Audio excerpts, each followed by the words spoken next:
So I worked with an organisation called the Tibetan Centre for Human Rights and Democracy. We all call it TCHRD. They were set up in 1996, and they work towards the promotion and protection of rights of Tibetan people, both inside Tibet and in exile. So the organisation is based in northern India, in Dharamshala, which is where the Dalai Lama and the Tibetan government in exile are also based. And there's about 8,000 Tibetan refugees in the town there as well. So that's there's no human rights organisation is allowed inside Tibet. So that's why TCHRD and like many other Tibetan organisations are based in Dharamsala, where I was. In the organisation, I was working on researching and writing one of their reports. I worked I was kind of the main person for one of their reports on resettlement of the Tibetan nomads. So I worked researching primary research, so doing face-to-face interviews with former nomads who are now based in Dharamsala. And I did secondary research as well, sort of looking at other people's reports who have been inside Tibet, because I couldn't go inside Tibet while I was there. So I was kind of desk-based for a lot of it.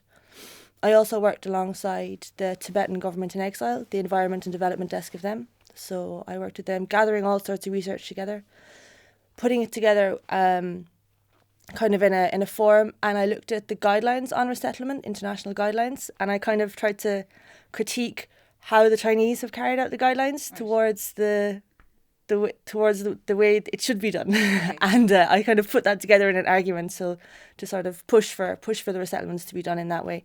And sort of that was my main work there. Okay. And how did the... I kind of feel like a lot of different things I did over the course of the last 3 years pushed towards my work there. I suppose reading, researching and writing was what I did mainly for the past 3 years.